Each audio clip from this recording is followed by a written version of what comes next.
ফেনীবাসী কেমন আছেন সবাই? আলহামদুলিল্লাহ, আমিও ভালো আছি।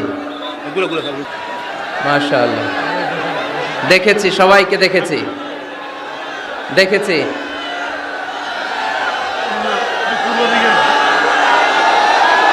হ্যাঁ, সবাইকে মাশাআল্লাহ, মাশাআল্লাহ। হ্যাঁ, দেখেছি। উহিব্বুকা ফিল্লাহ, Mizanur Rahman Azhari. We love you, Mizanur Rahman Azhari. Taraliya Shanti Sangha থেকে আজহারি হুজুরকে আন্তরিক শুভেচ্ছা। আমরা আল্লাহর জন্য আপনাকে ভালোবাসি, মিজানুর রহমান আজহারি। অনেক শ্রোতারা, অনেক দিনী ভাইরা প্লে কার্ড নিয়ে দাঁড়িয়েছে, সবারগুলো দেখাও যাচ্ছে না। সবার জন্য দোয়া আর ভালোবাসা। আমরা ভালোবাসা দিয়ে বিশ্ব জয় করব, ঠিক কিনা? হেরে যাবে ওদের হিংসার ষড়যন্ত্র, জিতে যাবে আমাদের ভালোবাসা। আমাদের ভালোবাসাকে হারায় দেওয়ার মতো শক্তি পৃথিবীর কারণে চিল্লায় বলো, ঠিক কিনা?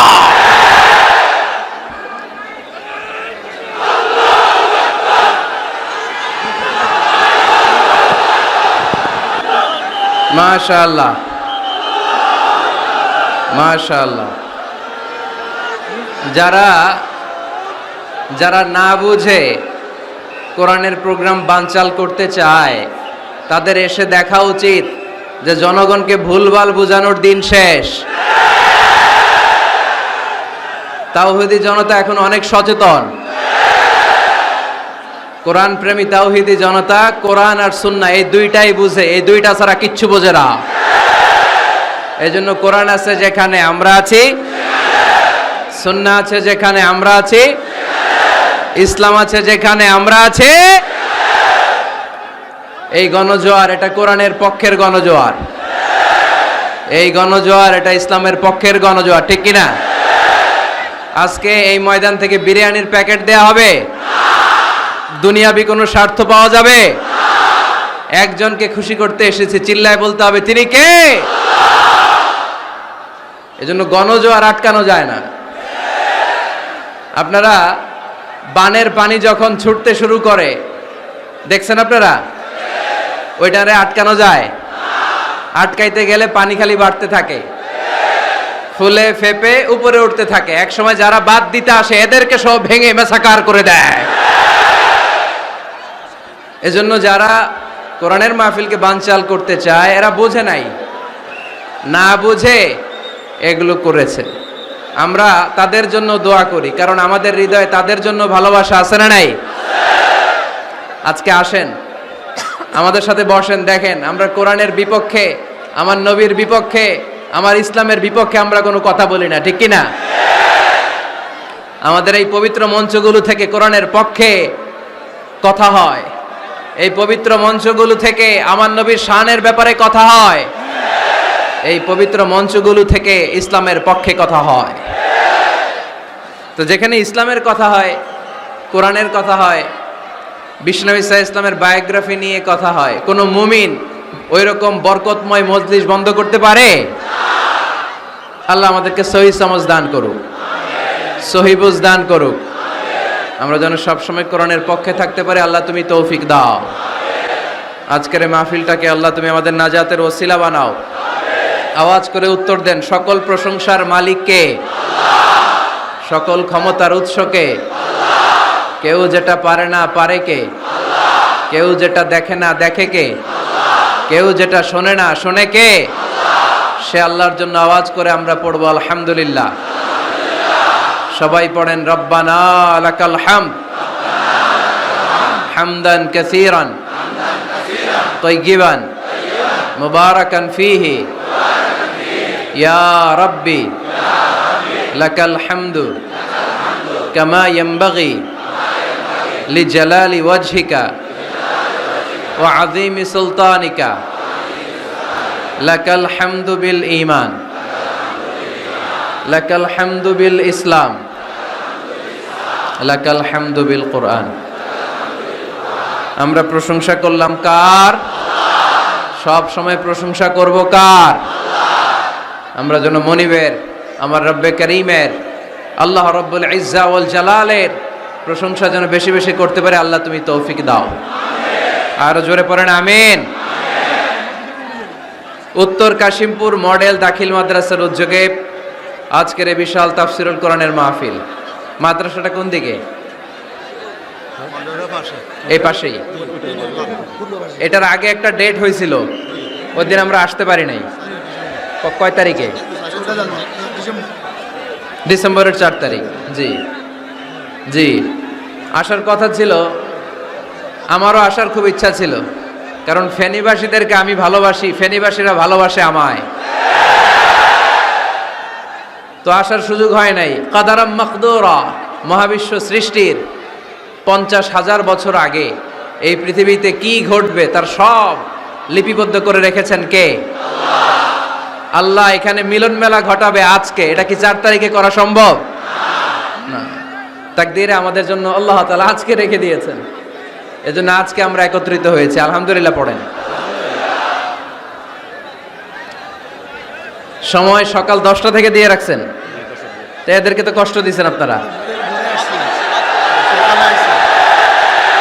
11টা থেকে আসছে না, 7টা থেকে আসছে। আরে কয়টায় আসছেন? কয়টায়? সকাল 7টায়, কেউ 8টায়, এরা একেবারে 7টার দিকে আসছে। ময়মনসিংহ থেকে ভাড়া করে আনছেন না এদেরকে? হ্যাঁ, ভাড়া করে আনা হয়েছে নাকি? একজনকে খুশি করার জন্য আমরা আসি, চিল্লায় বলতে হবে তিনি কে? আল্লাহ। আমার যে ভাইগুলো এই কষ্ট করে সকাল থেকে বসে আছে, আমরা এই ভাইদের জন্য দোয়া করি, আল্লাহ তাআলা আজকের এই মহামিলন মেলাকে কবুল করুক, এই প্রোগ্রামকে আমাদের নাজাতের ওসিলা বানাক। এখানে যেমনি একসাথে বসলাম, জান্নাতেও যেন একসাথে থাকতে পারে, আল্লাহ তৌফিক দান করেন। আজকের এই প্রোগ্রামের সম্মানিত প্রধান মেহমান, ফেনীর গণমানুষের জননন্দিত নেতা জনাব নিজামউদ্দিন হাজারী এমপি, মাননীয় সংসদ সদস্য ফেনী 2 আসন। উনি এই প্রোগ্রাম বাস্তবায়নের জন্য অনেক চেষ্টা করেছেন। ওনার স্ত্রী ভাবি অসুস্থ, তাই দেশের বাইরে আছেন। আমরা ওনার জন্য এবং ভাবির জন্য দোয়া করি, আল্লাহ ওনাদেরকে তুমি ইসলামের জন্য কবুল করো। আমাকে রেখেছেন প্রধান মুফাসসির। আমার আগে কথা বলেছেন হযরত মাওলানা অধ্যক্ষ মফিজুল ইসলাম সাহেব, খতিব পদ্মা টেক্সটাইল মিল মসজিদ, হযরত মাওলানা মোহাম্মদ জাকারিয়া, অধ্যক্ষ জিরানহাট ফাজিল ডিগ্রি মাদ্রাসা, হযরত মাওলানা রহমতুল্লাহ সাহেব, আরও অনেকে কথা বলেছেন। আজকের এই প্রোগ্রামের সভাপতিত্ব করছেন আলহাজ হযরত মাওলানা মশিউর রহমান খন্দকার সাহেব, প্রতিষ্ঠাতা পরিচালক অত্র মাদ্রাসা ও প্রিন্সিপাল পাঠাননগর আমিনিয়া ফাজিল ডিগ্রি মাদ্রাসা ছাগলনাইয়া। আসছে হুজুর? আচ্ছা আচ্ছা, আসেন। মাশাআল্লাহ। এরপরে আপনাদের প্যানেল মেয়র সাহেব আছেন, এরপর চেয়ারম্যান ভাইরা আছেন, এরপর জেলা পরিষদ সদস্য ভাই আছেন, চেয়ারম্যান সাহেব আছেন। আলহামদুলিল্লাহ, সব নেতা খেতা নিয়ে আজকে বসছি। মাশাআল্লাহ। ফেনীর নেতারা কোরআনের পক্ষে, ঠিক কিনা? 64 জেলার সব নেতাগুলো কোরআনের পক্ষে থাক, আমরা চাই কি চাই না? বাংলার 56,000 বর্গ মাইলের প্রতিটা ইঞ্চি মাটি কোরআনের ঘাঁটি হোক, আমরা চাই কি চাই না? আমরা এই বাংলাদেশে কোরআনের ঘাঁটি গড়তে চাই, আমরা ইসলামকে বিজয়ী শক্তি হিসেবে দেখতে চাই, ঠিক কিনা? এরপরে আমার নানা ভাই আছেন পাশে, ডক্টর শামসুদ্দিন আমার নানা ভাই, তারপর ডক্টর মোজাম্মেল হক আজহারি আছেন, তারপরে এই যে এয়ারপোর্টে গেলে ভাই ভিআইপি লাউঞ্জে খুব সময় দেন, এরকম অনেকে আছেন। সব ওলামা হজরতের নাম যদি আমি বলতে পারতাম ভাল লাগতো। আইম্মাতুল মাসাজিদ, মসজিদের ইমাম সাহেবেরা, মুয়াজ্জিন সাহেবেরা, খতিব সাহেবেরা, কওমি মাদ্রাসার মুহতামিম সাহেবরা, আলিয়া মাদ্রাসার প্রিন্সিপাল হুজুরেরা, স্কুল কলেজ ইউনিভার্সিটির শিক্ষকেরা, পর্দার আড়ালে মায়েরা বোনেরা, আপামর তৌহিদি জনতা, আর আমার কলিজার টুকরা যুবক ভাইয়েরা, সব যুবক, বেশিরভাগ যুবক, মাশাআল্লাহ। মাশাআল্লাহ, মাশাআল্লাহ। আমাদের হাতে সময় খুব কম। সামনে এশার আজান, এই আজানের আগ পর্যন্ত আমরা কিছু কথা শুনবো, ইনশাল্লাহ। পড়েন, আওয়াজ করা যাবে না। এখন আমি আওয়াজ শুনতে পাচ্ছি, আওয়াজ করা যাবে না। দেখেছি, সবাইকে দেখেছি, মাশাআল্লাহ। হ্যাঁ, দেখলাম। হ্যাঁ, শুরুতেই হাত নাড়িয়ে শুভেচ্ছা জানিয়েছি, বারবার করা যাবে না। দেখলাম সবাইকে। থামতে হবে এবার। আজকে আমরা সূরাতুল হুজরাত থেকে কথা শুনবো। কোন সূরা থেকে? হুজরাত। সবাই বলেন হুজরাত। হুজরাত শব্দটা হুজরা শব্দের প্লুরাল, অর্থ হচ্ছে কামরা। মসজিদে ইমাম সাহেবের হুজরা আছে না নাই? ইমাম সাহেবের কামরা আছে না? আছে। তা আল্লাহ রাসূল সাল্লাল্লাহু আলাইহি সাল্লামের এরকম হুজরাখানা ছিল। এট এ টাইমে আল্লাহর হাবিব সাল্লাল্লাহু আলাইহি ইসলামের 9টা হুজরাখানা ছিল, যেখানে 9 জন বিবি বসবাস করতেন। কিছু বেদুইন লোকজন এসে কেমন করে বিশ্বনবী সাল্লাল্লাহু আলাইহি ইসলামের সাথে আচরণ করতে হবে এটা জানতো না। তাদের মধ্যে সভ্যতা ভব্যতার ছোঁয়া স্পর্শ লাগেনি। পরে আমরা নিজেরা নিজেদেরকে যেমনে ডাকি, তারাও এসে বিশ্বনবীকে এভাবে ডাকা শুরু করলো। কারো নাম যদি হয় আব্দুল্লাহ, আব্দুল্লাহর বন্ধু তারা ডাকবে, এই আব্দুল্লাহ। কারো নাম যদি হয় করিম, তার বন্ধু তারা ডাকে, এই করিম। কারো নাম যদি হয় আবু বকর, তার বন্ধু তারা ডাকে, এই আবু বকর। কিন্তু বিশ্বনবী সাল্লাল্লাহু আলাইহি ইসলামকে কি এই মুহাম্মদ এইভাবে ডাকা যাবে? না, ডাকা যাবে না। যদিও তিনি মানুষ, কিন্তু অসাধারণ মানুষ। যদিও তিনি নবী, তিনি মহানবী। তিনি সব নবীদের নবী, ঠিক কি না? As a father, as a teacher, as a commander, as a lawgiver, as a lawmaker, Muhammad is the superman of the world. সুবহানাল্লাহ পড়েন। আমার নবীর চাইতে শ্রেষ্ঠ কোনো মানুষ গোটা বিশ্বে দ্বিতীয়টা হতে পারে? আমার নবীর চাইতে দ্য মোস্ট ট্রাস্টওয়ার্দি পার্সোনালিটি, বিশ্বস্ত মানুষ এই পৃথিবীতে হতে পারে? সে কোন বন্ধু বলো বড় বিশ্বস্ত? সে কোন বন্ধু বলো বেশি বিশ্বস্ত? কার কাছে মন খুলে দেয়া যায়, কার কাছে প্রাণ খুলে দেয়া যায়, হওয়া যায় অতি আশ্বস্ত। তার নাম আহমদ বড় বিশ্বস্ত। সুবহানাল্লাহ পড়েন। আল্লাহ শিখাতে চাইলেন, এই বেদুইন লোকেরা সাবধান, যাকে তোমরা ডাকছো তিনি সাধারণ মানুষ নন।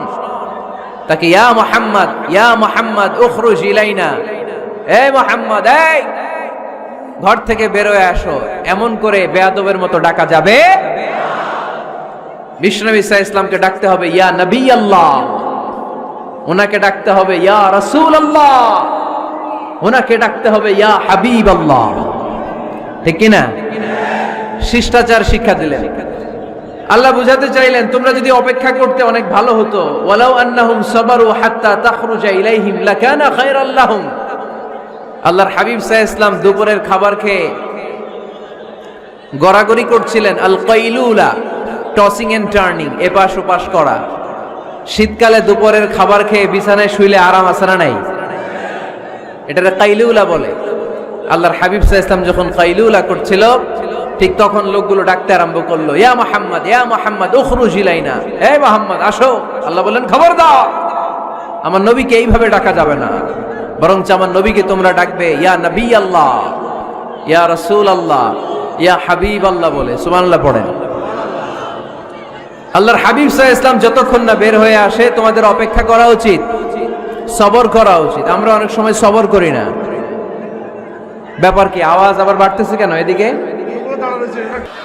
থামতে হবে, থামতে হবে। একজনও কথা বলবে না, একজনও না, নট এ সিঙ্গেল পারসন। হ্যাঁ ঠিক আছে, আবার কথা বলে, এইটা ঠিক হয়ে গেছে, হ্যাঁ ঠিক আছে। তাহলে আমরা আমাদেরকে যেইভাবে ডাকি, আল্লাহর হাবিব সাল্লাল্লাহু আলাইহি ওয়াসাল্লামকে ওইভাবে ডাকা যায় না। আল্লাহ বলেন, খবরদার, তোমাদের উচিত ছিল অপেক্ষা করা যতক্ষণ না আল্লাহর হাবিব সাল্লাল্লাহু আলাইহি ওয়াসাল্লাম বিশ্রাম শেষ করে বাইরে বেরিয়ে আসে। তাই কারো বাসায় গেলে অপেক্ষা করবেন যতক্ষণ না উনি আসে, আর যাওয়ার আগে অ্যাপয়েন্টমেন্ট নিয়ে যাবেন। আজকের প্রথম মেসেজ, কারোর সাথে দেখা করার আগে কি নিয়ে যাবেন? ফ্যানের ছেলেরা কথা বলে না, অ্যাপয়েন্টমেন্ট নিয়ে যেতে হবে। অনেকে খালি অস্থিরতা করে, চেয়ারম্যান সাহেবের বাড়িতে গেছে, সিগনেচার লাগবে, যেই অস্থির, আরে বেরোয় না কেন, চেয়ারম্যান সাহেব আসে না কেন, এতক্ষণ ধরে বসে আছে, এরকম বিরক্ত, খালি কমপ্লেইন করে, অভিযোগ করে, এরকম কিছু লোক আছে না নাই? খেয়াল রাখবেন, যারা ব্যর্থ, জীবনে ব্যর্থ, তারা সবসময় শুধু কমপ্লেইন করে, অভিযোগ, মানুষের কাছে অভিযোগ, আল্লাহর কাছে অভিযোগ, আমার এইটা নাই, ওইটা নাই, আল্লাহ আমার এইটা দাও নাই, ওইটা দাও নাই। আর সফল ব্যক্তিরা কখনো অভিযোগ করে না, খালি শুকরিয়া করে, ঠিক কি না? Now the decision is yours, you want to be successful or unsuccessful. আপনি সফল হতে চান না ব্যর্থ হতে চান? তাহলে সফল হলে সবসময় পড়তে হবে আলহামদুলিল্লাহ। কি পড়বেন? হুজুরের সাথে দেখা করতে গেছে, যে এই হুজুর আসে না কেন, কতক্ষণ ধরে বসে আছে, আরে হুজুরও মানুষ, হুজুরও অসুস্থ হয়, হুজুরেরও ফ্যামিলি আছে, হুজুরের ঘুমানো লাগে, হুজুর রোবট না। আমাদের যখন অ্যাপয়েন্টমেন্ট নেয়, মেপে দেয়, হুজুর এই তো সহজ, আপনি এটা করে আসবেন, এরপরে হেলিকপ্টার রেডি, এরপরে ওইটাতে যাবেন, ওইখান থেকে হেলিকপ্টার রেডি। আমি রোবট, হুজুর কি রোবট? হুজুর তো মানুষ না। এগুলো করবেন না, ধৈর্য ধরতে শিখুন, একটু স্থির হন।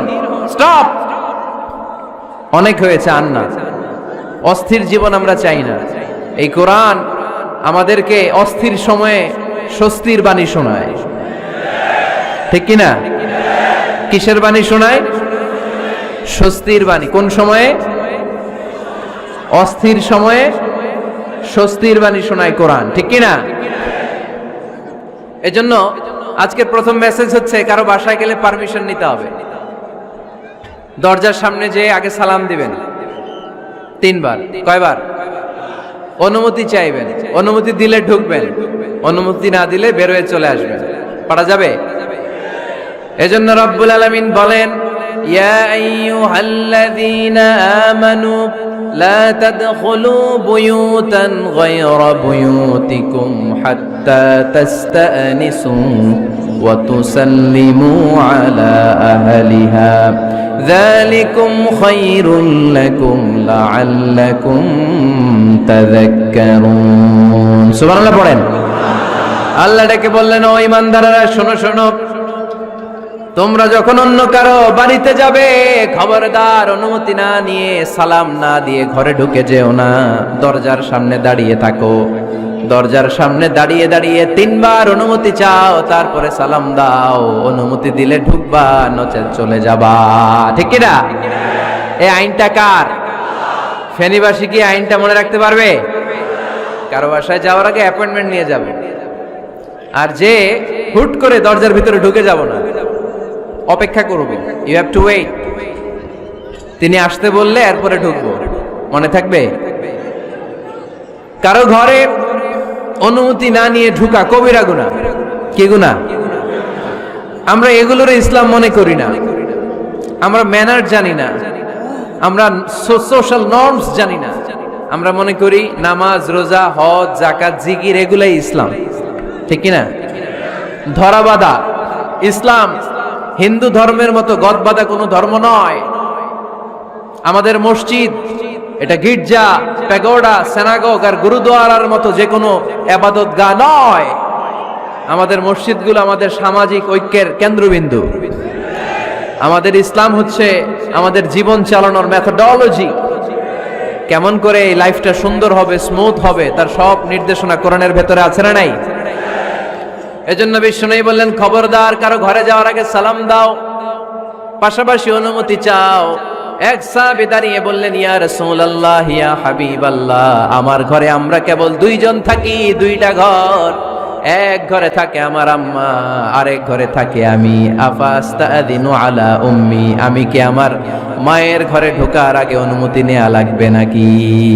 নবী হে, দুইটা রুম আমার ঘরে, এক রুমে আমি, আরেক রুমে আমার মা। আফাস্তাদিনু আলা উম্মি, আমার মায়ের ঘরে যাওয়ার আগে অনুমতি নেওয়া লাগবে? আনা খাদিমুহা, আমি তো তার খেদমত করি, মায়ের ঘরে যাইতে অনুমতি লাগবে? বিশ্বনবী বললেন নাম ইস্তাআযিন আলাইহা, হ্যাঁ অবশ্যই মায়ের ঘরে ঢোকার আগে অনুমতি নিয়ে ঢুকবা। সুবহানাল্লাহ পড়বেন না? সাহাবী বললেন ইয়া রাসূলুল্লাহ, তিনি তো আমার মা, অনুমতি লাগবে কেন? বিশ্বনবী বললেন আতুহিব্বু আন তারাহা উরিয়ানাতান, ও সাহাবী, তুমি কি তোমার মাকে উলঙ্গ দেখতে পছন্দ করো নাকি? সাহাবী বললেন না, কশিন কালেও নয়, আমি কখনো আমার মারে উলঙ্গ অবস্থায় দেখতে পছন্দ করব না। বিশ্বনবী বললেন তাহলে অবশ্যই অনুমতি নিয়ে ঢুকবা। যদি মারে উলঙ্গ দেখতে মনে না চায় তাহলে ঢুকবা, কারণ ঘরের ভিতরে কে কখন কোন পরিস্থিতিতে থাকে তার কোনো হিসাব আছে? এজন্য সালাম দিবেন, নক করবেন, অনুমতি চাইবেন, তখন নিজেকে নিজে ভিতরে যারা আছে, মহিলা হোক পুরুষ হোক, সামলে নিবে, গুছিয়ে নিবে, তারপরে আপনাকে ঢুকার ব্যবস্থা করে দিবে, ঠিক কিনা? তাহলে মায়ের ঘরে ঢুকতে হলে যদি অনুমতি লাগে, তাহলে বোনের ঘরে ঢোকার আগে অনুমতির দরকার আছে না নাই? আমার পাশের ঘর হচ্ছে আমার ভাইয়ের ঘর, ভাইয়ের ঘরে ঢোকার আগে অনুমতির দরকার আছে না নাই? কাজিন, চাচাতো বোন, খালাতো বোন, চাচাতো ভাই, খালাতো ভাই, পাশের ঘরের ভাবি, পাশের বাড়ির মানুষ, এদের ঘরে ঢোকার আগে অনুমতির প্রয়োজন আছে না নাই? খবরদার, খবরদার, এটা কবিরা গুনাহ। This is my first message to the people of Feni tonight. আজ রাতে ফেনীবাসীদের কাছে আমার প্রথম মেসেজ হচ্ছে, কারো ঘরে যাওয়ার আগে অ্যাপয়েন্টমেন্ট নিয়ে যাব, কখন তার সাথে দেখা করব আগে অ্যাপয়েন্টমেন্ট নিয়ে যাব, তারপরে যে দরজার বাইরে দাঁড়িয়ে পারমিশন চাইবো, মানে অনুমতি নিব, তারপরে সালাম দিব, এরপরে ঘরে ঢুকবো। পারা যাবে? ইনশাআল্লাহ পড়তে পারবেন না আওয়াজ করে? আজকে আলোচনার বিষয় হচ্ছে সূরাতুল হুজুরাত। সূরার নাম কি? হুজুরাত।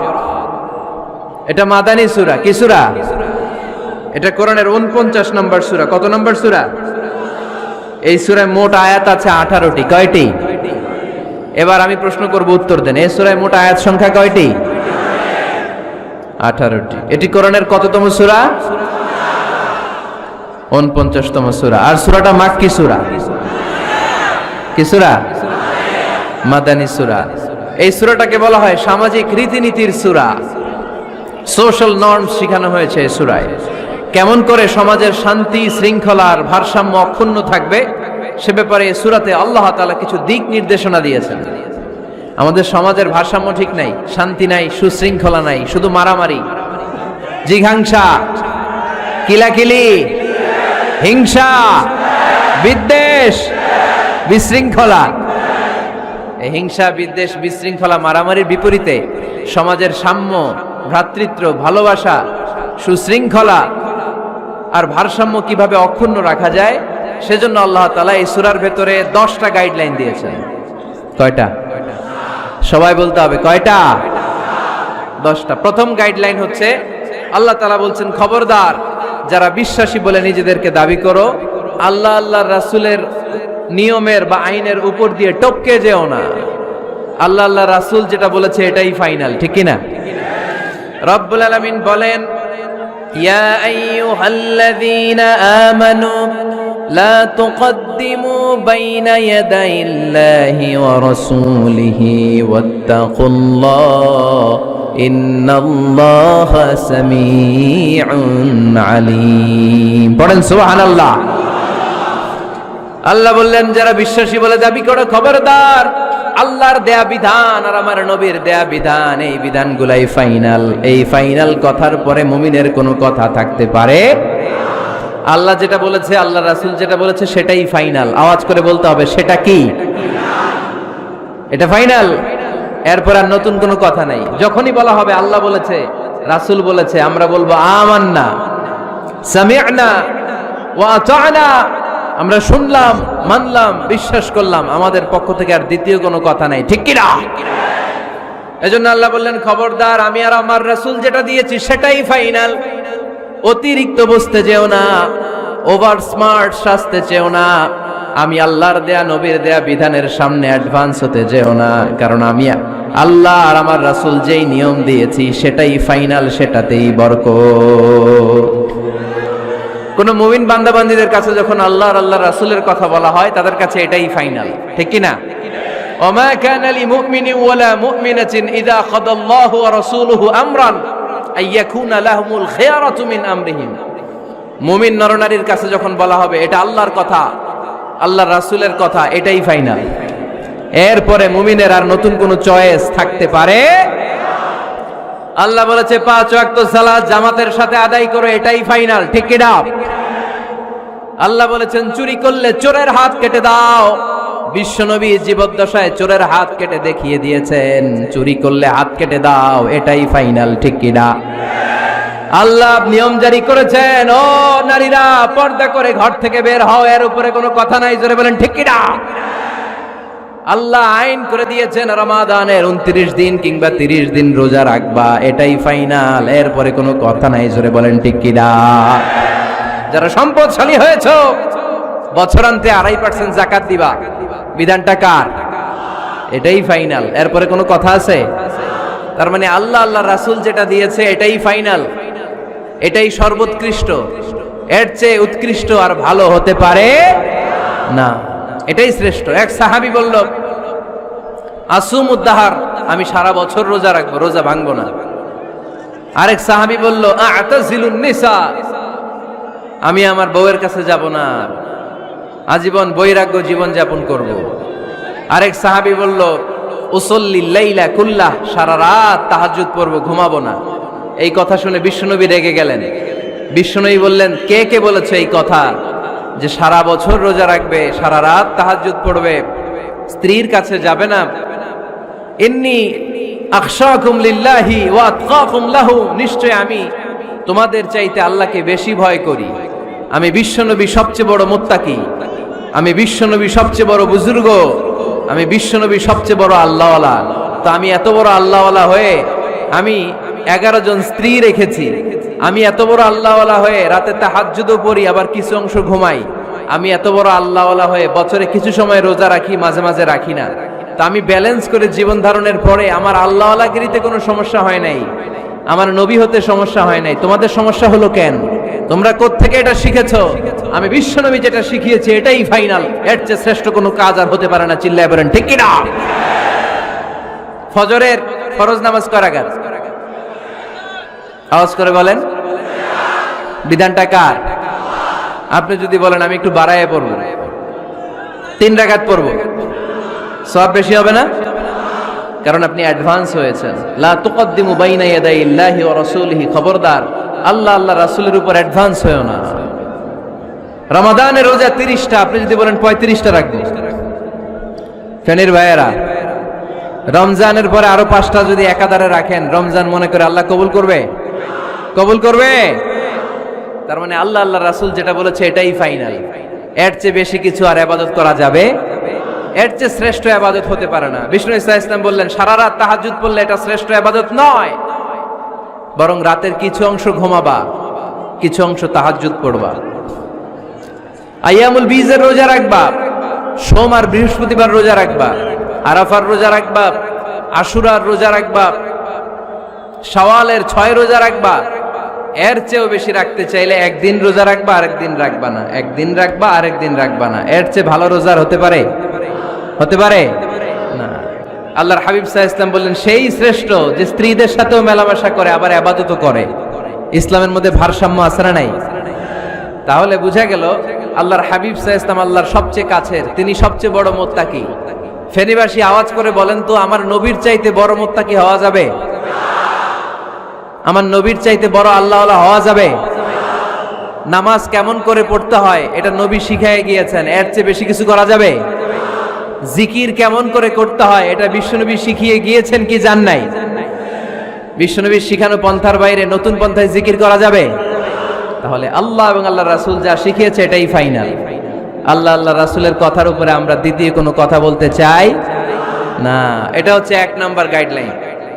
সমাজে যদি শান্তি আনতে চান এই গাইডলাইন মানতে হবে। বিশ্বাসীদের জন্য 2 নাম্বার গাইডলাইন হচ্ছে লা তারফাউ আসওয়াতাকুম ফাওকা সাউতিন নবী, খবরদার ওহে বিশ্বাসীরা, নবীর কণ্ঠের চাইতে যেন তোমাদের কণ্ঠ উঁচু হয়ে না যায়। আপনারা কথা শুনতেছেন? মনোযোগ আছে না গেছে? বনু তামিম গোত্রের নেতা কে হবে? আল্লাহর হাবিব সাল্লাল্লাহু আলাইহি ওয়াসাল্লাম পরামর্শ করছিলেন। সাইয়েদনা আবু বকর বললেন, আমার মতামত হচ্ছে এই লোকটা নেতা হলে ভালো হয়, যোগ্য লোক। ওমরে ফারুক বললেন, না, উনি না। আবু বকর যেটা বলেছে ওইটা না, আমার মনে হয় এই লোকটা নেতা হলে ভালো হয়। আবু বকর বললেন, না ওমর, তুমি বুঝো না, আমি যারে বলছি সে ভালো। ওমরে ফারুক বলে, না আবু বকর, আমি যাকে বলেছি সে ভালো। এরকম মতামত দিতে দিতে, তর্ক করতে করতে বিশ্বনবীর গলার চাইতে সাহাবীদের গলার আওয়াজ বড় হয়ে গিয়েছে। আল্লাহ এটা আরশের উপর থেকে বরদাস্ত করে নাই। আল্লাহ বলেছেন, খবরদার, লা তারফাউ আসওয়াতাকুম ফাওকা সাউতিন নবী, নবীর কণ্ঠের চাইতে তোমাদের কণ্ঠ যেন উঁচু হয়ে না যায়। আমার নবীকে আমি তোমাদের বন্ধু বানিয়েছি, তোমাদের কাছে রেখেছি, তার মানে এই নয় যা মন চায় তাই নবীর সাথে আচরণ করবা, ঠিক কি না? কখনো যেন নবীর কণ্ঠের চাইতে কণ্ঠ উঁচু হয়ে না যায়। যদি নবীর গলার আওয়াজের চাইতে তোমাদের গলার আওয়াজ উঁচু হয়ে যায়, তোমাদের জীবনের সব নেক আমলগুলোকে আমি বাতিল করে দেব।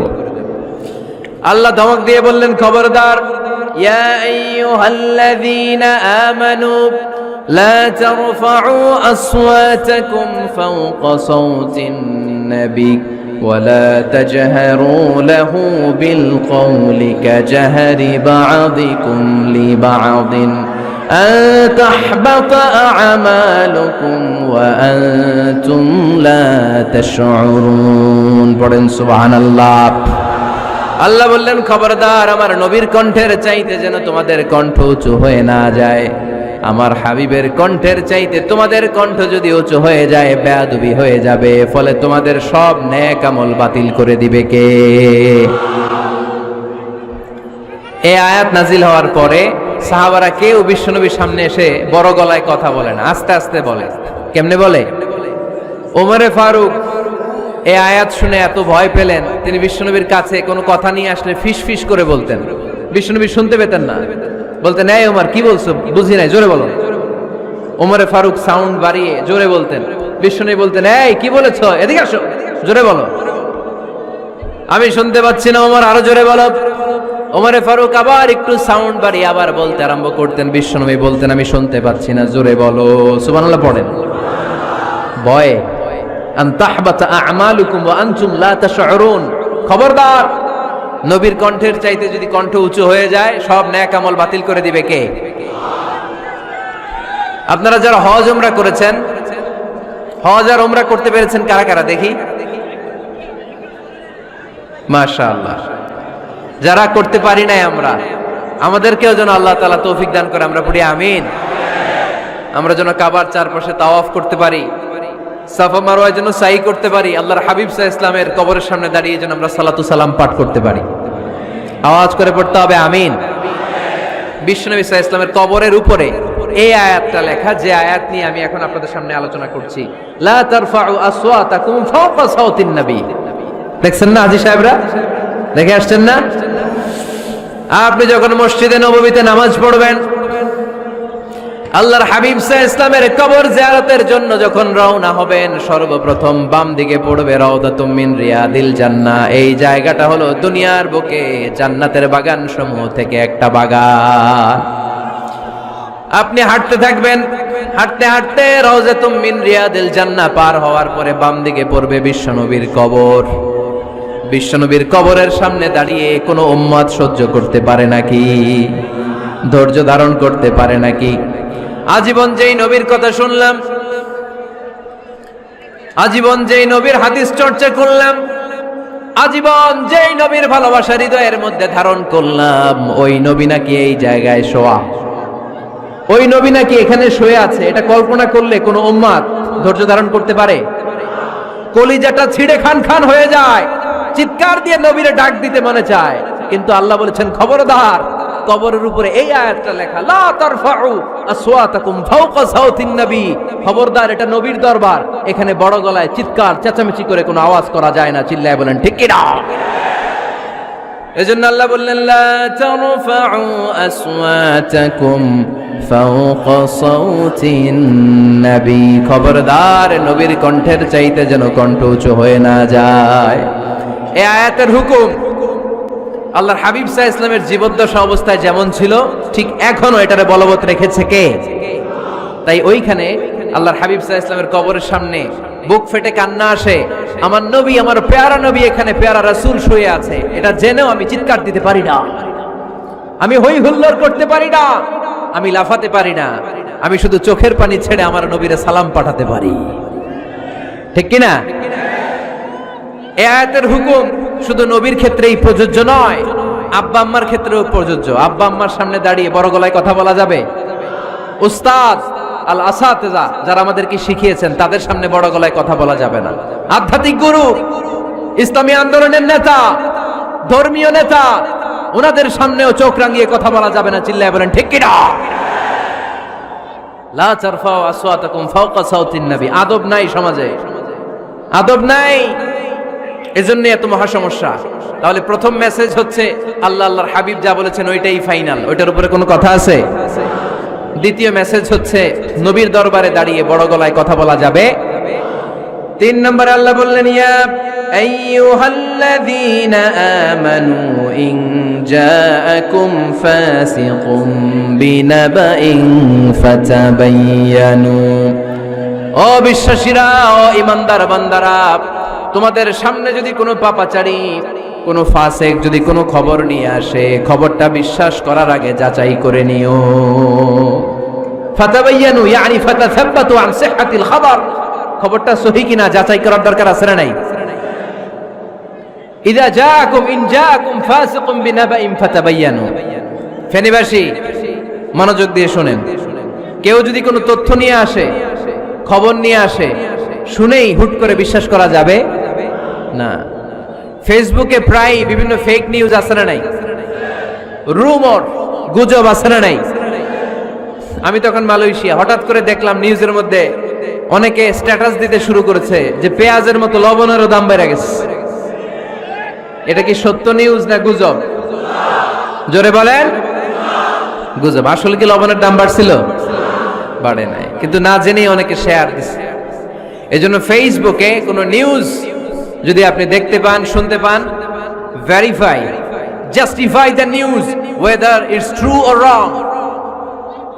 Check, make a cross check and double check regarding the authenticity of the report. এই রিপোর্টটা সঠিক কিনা ভেরিফাই করবেন আগে, তারপরে শেয়ার মারবেন। অনেকে আছে সিলে কান নিয়ে গেছে, শুইনা সিলের পিছনে দৌড়। আগে কি সিলের পিছনে দৌড়াবেন নাকি কানে হাত দিবেন? নিউজ একটা দেখলেই শেয়ার দেয়া যাবে? কি করবেন? যাচাই করবেন। You have to cross check, you have to justify the news, you have to verify the news. আমরা প্রায় নিউজ একটা দেখলেই শেয়ার দেই। হয়তো একটা ভুল নিউজ আপনি শেয়ার দিয়েছেন, এই ভুল নিউজের কারণে পুরো সমাজের মধ্যে গোলমাল, এর দায়ভার আপনার কাঁধেই বর্তাবে। আওয়াজ করে বলেন ঠিক কিনা? এই ভুয়া নিউজগুলোতে আমাদের খুব আগ্রহ। ফেসবুক নিজের মন মতো ব্যবহার করা যাবে না। প্রায় ফেসবুকে অনেক রুমর পাবেন, গুজব, অনেক স্ক্যান্ডাল। অমুক নেতার গোপন ভিডিও ফাঁস, তো অমুক নেতার গোপন ভিডিও ফাঁস, তোর কি হয়েছে? তোর সমস্যা কি? ওইটা তোর শেয়ার দেয়া লাগবে কেন? চিল্লায় বলেন ঠিক কিনা? মানুষের দোষ আমরা গোপন করতে পারি না। মান সাতারা মুসলিমান সাতারাহুল্লাহু ফিদ দুনিয়া ওয়াল আখিরাহ। যে অন্যের দোষ দেখে গোপন রাখে, তার দোষগুলো গোপন রাখবে কে? ওমান কাশাফা মুসলিমান কাশাফাহুল্লাহু ফিদ দুনিয়া ওয়াল আখিরাহ। যে অন্যের গোপন বিষয় প্রকাশ করে দেয়, ওর গোমরও কিয়ামতের ময়দানে ফাঁস করে দিবে কে? আপনি 10 জনের সামনে অন্যের গোপন বিষয় ফাঁস করবেন, আল্লাহ লাখো মানুষের সামনে আপনার ল্যাংটা করে ছেড়ে দিবে। লক্ষ মানুষের সামনে আপনার গোমর ফাঁস করে দিবে।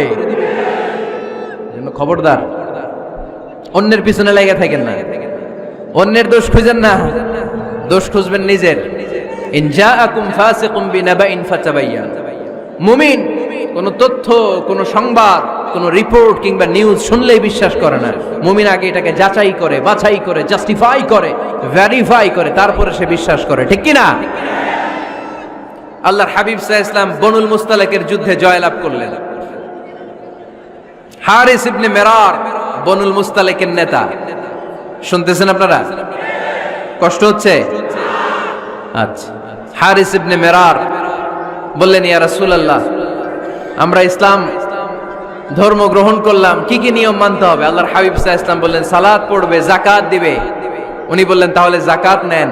আল্লাহর হাবিব বললেন, না, এই তো মাত্র কালিমা পড়ে মুসলমান হলে হালানিল হাউল, 1 বছর অতিক্রান্ত হওয়ার পরে যাকাত দিবে। আল্লাহর হাবিব সাল্লাল্লাহু আলাইহি ওয়াসাল্লাম মদিনায় ফিরে আসলেন। 1 বছর পর আল ওয়ালিদ ইবনে উকবা রাদিয়াল্লাহু তাআলা আনহুকে পাঠালেন, যাও বনুল মুস্তালিকের 1 বছর পূর্ণ হয়েছে, যাকাতের সম্পদ নিয়ে আস। এইদিকে হারিস ইবনে মেরার যাকাতের সম্পদ নিয়ে, সৈন্যবাহিনী নিয়ে নবীর দূত আসবে যাকাত কালেকশনের জন্য, ওনার জন্য মেহমানদারিতে কোনো ঘাটতি না হয়, ওয়েল রিসেপশন দেওয়ার জন্য এলাকা থেকে বের হয়ে মরুভূমির সামনে দলবল নিয়ে দাঁড়িয়ে। ওয়ালিদ ইবনে উকবা যখন যাকাতের সম্পদ কালেক্ট করার জন্য বনুল মুস্তালিকের ওদিকে যেতে শুরু করেছে, এলাকায় ঢোকার আগেই দেখে বনুল মুস্তালিকের লোকেরা ঘোড়সাওয়ার বাহিনী দাঁড়ায় আছে। এই দৃশ্য দেখে ওয়ালিদ ইবনে উকবা মনে করেছে বনুল মুস্তালিক মনে হয় তাকে হত্যা করার জন্য দাঁড়িয়ে রয়েছে। আসলে কি হত্যার জন্য দাঁড়ায় আছে? কি জন্য দাঁড়ায় আছে? ওয়েলকামিং রিসেপশন দেওয়ার জন্য। উনি ভয় পেয়ে অ্যাবাউট টার্ন, তথ্য যাচাই না করে মনে করছে আমারে মারবে ধরবে, about turn, return back to Medina. মদিনায় চলে গেলেন, যে বলে, ইয়া রাসূলুল্লাহ, বনুল মুস্তালিক যাকাত দেওয়া তো দূরের কথা, এগুলো তো সব কাফের হয়ে গেছে। ইয়া রাসূলুল্লাহ, ওরা তো মনে হয় কাফের হয়ে গিয়েছে, যাকাত প্রদান করা তো দূরের কথা, মারার জন্য সৈন্যবাহিনী নিয়ে অ্যাটাক করেছে। বিশ্বনবী রেগে গেলেন। খালিদ বিন ওয়ালিদের নেতৃত্বে 1000 সৈন্যবাহিনী পাঠিয়ে বললেন, যাও বনুল মুস্তালিক অ্যাটাক করো, বনুল মুস্তালিকে অভিযান চালাও। আল্লাহ বললেন, নবী অভিযান পরে চালান, ইন জাআকুম ফাসিকুম বিনাবাইন ফাতাবায়ানু। সুবহানাল্লাহ পড়েন। নবী হে, অভিযান পরে চালান। তথ্য যে নিয়ে আসছে ওয়ালিদ, এটা সত্য কিনা আগে যাচাই করেন। সে যে তথ্য আপনাকে সরবরাহ করেছে, এই তথ্য সঠিক নয়, সে ভুয়া তথ্য দিয়েছে, সে ভুল বুঝেছে, এখানে মিস আন্ডারস্ট্যান্ডিং হয়েছে। আপনি 1000 সৈন্যবাহিনী পাঠাবেন না। আপনার 1000 সৈন্যবাহিনী যে যদি বনুল মুস্তালিককে অ্যাটাক করে, তাহলে এই অ্যাটাকে কোনো ক্ষয়ক্ষতি হলে সবটার দায়ভার আপনার কাঁধেই বর্তাবে। চিল্লায় বলেন ঠিক কি না? আমার নবীকে শিখানোর মাধ্যমে আল্লাহ তাআলা আমাদেরকে শিখালেন, নিউজ একটা শুনলে বিশ্বাস করা যাবে না, আগে যাচাই বাছাই করার দরকার আছে না নাই? আছে। আপনার বন্ধু এসে বলল, আরে দোস্ত তুমি এইখানে, ভাবিরে তো দেখলাম বাজারে আরেক লোকের সাথে ঘুরতেছে। আপনি রেগে মেগে আগুন, অফিস থেকে বাসায় যায় বউরে কিল, আইজো মায়ের কাইলো মায়ের, এরকম হতে পারে না? আপনার বন্ধু হয়তো আপনার ওয়াইফের মতো আরেকজন মহিলাকে দেখেছে, এটা হতে পারে কি পারে না? আপনার ওয়াইফকে জিজ্ঞেস করেন নাই, ক্রস চেক করেন নাই, না করে আপনি ঝগড়া মারামারি শুরু করে দিয়েছেন। এই ছোট্ট ঝগড়া থেকে বিচ্ছেদের দিকে, ডিভোর্সের দিকেও যেতে পারে, এরকম আছে না নাই? এরকম অনেক ভুরি ভুরি কেস আমাদের কাছে আছে। নিউজ যাচাই না করে, গুজব আর রুমর যাচাই না করে সিদ্ধান্ত নিয়েছে, পরে মাথার মধ্যে চাপড়ায়, নিজের কপালে নিজে চাপড়ায়, এরকম আছে না নাই? তাহলে আল্লাহ তাআলার দেয়া 3 নাম্বার গাইডলাইন হচ্ছে, কোনো তথ্য শুনেই বিশ্বাস করা যাবে না, আগে যাচাই করতে হবে। আওয়াজ করে বলেন, আগে কি করতে হবে? যাচাই করতে হবে। যাচাই বাছাই ছাড়া আজ থেকে ফেসবুকে আমরা আর কোন নিউজ শেয়ার দিবেন? মনে থাকবে? আরে এগুলাই তো জরুরি ওয়াজ। কবরের ওয়াজ তো অনেক শুনছি, জান্নাত জাহান্নামের ভয় আর জান্নাতের নাজ নেয়ামত তো অনেক শুনেছি। সমাজটারে শান্তিপূর্ণ, ভারসাম্যপূর্ণ করার দরকার আছে না নাই? খবর শুনে আমরা বিশ্বাস করি, যাচাই না করে আমরা বলে বেড়াই না। যাচাই না করে, নিশ্চিত না হয়ে আজ থেকে কোন নিউজ আমরা ফেসবুকে শেয়ার দিব না। 4 নম্বরে আল্লাহ বললেন, 4 নম্বর গাইডলাইন আল্লাহ দিলেন, ইয়া আইয়ুহাল্লাযীনা আমানু লা ইয়াসখার কওমুম মিন কওম। খবরদার আমার বিশ্বাসী বান্দারা, আমার ইমানদার বান্দারা, কেউ কোনোদিন কাউরে ঠাট্টা বিদ্রুপ করে না। সুবহানাল্লাহ পড়েন। মুমিন বান্দা কাউকে ঠাট্টা করতে পারে, বিদ্রুপ করতে পারে না।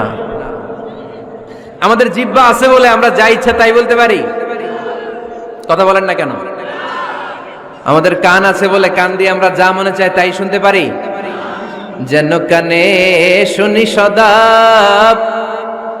তোমার কালাম, হে খোদা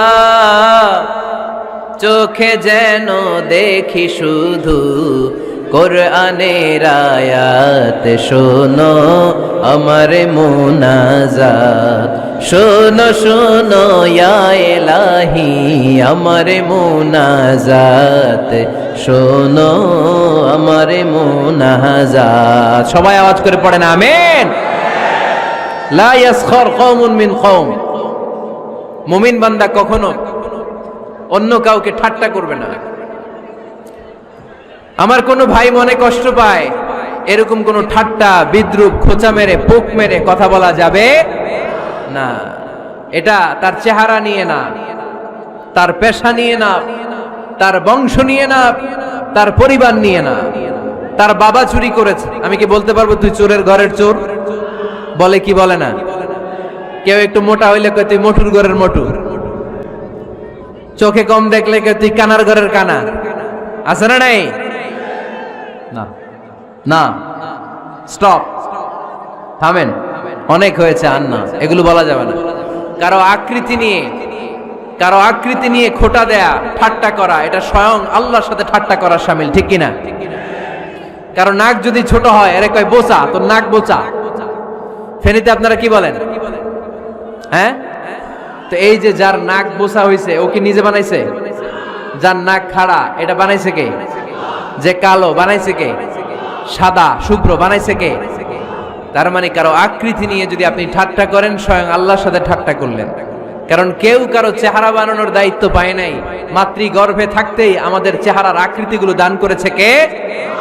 হুয়াল্লাযী ইউসাউবিরুকুম ফিল আরহামি কাইফা ইয়াশা, লা ইলাহা ইল্লা হুয়াল আজিজুল হাকীম। তিনি এমন সত্তা, তোমরা যখন তোমাদের মায়ের পেটের ভেতরে ছোট্ট একটা ভ্রূণ কণা ছিলা, তখনই তোমাদের চেহারার আকৃতি দিয়েছে কে?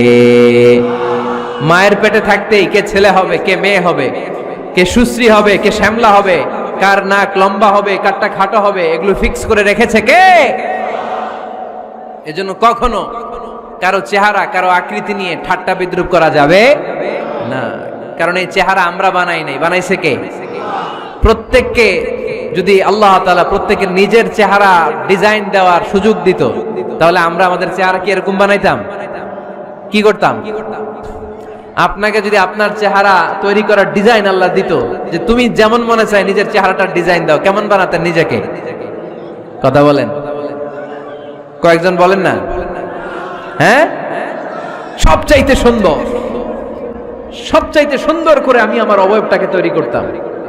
কোন নারীকে যদি তার চেহারার ডিজাইন তৈরি করার সুযোগ আল্লাহ দিতেন, সে নারী তাকে বিশ্ব সুন্দরী করে তৈরি করত, ঠিক কিনা? এটা আল্লাহ আমাদেরকে দেয় নাই, এটা আল্লাহ তাআলা নিজ হাতে রেখেছে, নিজে করেছে। তাই কারো আকৃতি নিয়ে ব্যঙ্গ করলে স্বয়ং আল্লাহর সাথে ব্যঙ্গ করার শামিল, চিল্লায় বলেন ঠিক কিনা? সাইয়েদনা ইবনে মাসউদ রাদিয়াল্লাহু তাআলা আনহুর পায়ের নলা ছিল চিকন। হাদিসে এসেছে দাকিকুস সাকাইন, ওনার পা দুইটা ছিল চিকন খেজুর পাড়ার জন্য। ইবনে মাসউদ রাদিয়াল্লাহু তাআলা আনহু যখন খেজুর গাছে উঠলেন, সাহাবারা সাইয়েদনা ইবনে মাসউদের পা দেখে হাসাহাসি শুরু করে দিল। বিশ্বনবী বললেন, খবরদার খবরদার, ইবনে মাসউদের চিকন পা দেখে তোমরা হেসো না। ইবনে মাসউদের চিকন পা দেখে তোমরা হাসো। কিয়ামতের ময়দানে ইবনে মাসউদের এই চিকন পা গুলো যদি মিজানের পাল্লায় রেখে দেওয়া হয়, এই পা দুইটার ওজন উহুদ পাহাড়ের চেয়ে ওজনওয়ালা হয়ে যাবে। এজন্য খবরদার, জিহ্বা আছে বলে যে কোনো কমেন্ট করবেন না। এই আবার কি হইছে দেখ, আওয়াজ কেন? হ্যাঁ, আর কি দেখবেন? এখনই তো বিদায় নেব আমি, চুপ করেন না, এবার থামেন। জিহ্বা আছে বলেই যে কোনো ধরনের মন্তব্য করা যাবে না। আল্লাহর হাবিব সাল্লাল্লাহু আলাইহি ওয়াসাল্লাম বলেছেন, মাইয়াদমান লি মা বাইনা লিহিয়াইহি ওয়া মা বাইনা রিজলাইহি আদমান লাহুল জান্নাহ। ও আমার উম্মতেরা, তোমাদের মধ্য থেকে কেউ যদি আমাকে দুইটা অঙ্গের গ্যারান্টি দেয়, কয়টা অঙ্গের? সবাই বলতে হবে কয়টা? আমার কোন উম্মত যদি আমাকে দুইটা অঙ্গের গ্যারান্টি দেয় যে তারা এই দুই অঙ্গের পাপ করবে না, আমি তাদেরকে জান্নাতের গ্যারান্টি দেই। এক নম্বরে মা বাইনা লিহিয়াইহি, দুই চোয়ালের মাঝখানে যা থাকে মানে জিহ্বা। আমার কোন উম্মত যদি আমার গ্যারান্টি দেয় জিহ্বা দিয়ে কোনো মিথ্যা বলবে না, কাউরে বাজে কথা বলবে না, ঠাট্টা বিদ্রূপ করবে না, জিহ্বা দিয়ে যে এই পাপ কাজগুলো হয় এগুলো করবে না। আর দুই রানের মাঝখানে যে অংশ আছে লজ্জাস্থান, এই দুইটা অঙ্গের গ্যারান্টি যদি আমার কোন উম্মত আমারে দেয়, আমি আমার ওই উম্মতকে জান্নাতের গ্যারান্টি দিয়ে দেব। খবরদার ফেনীবাসী, খবরদার।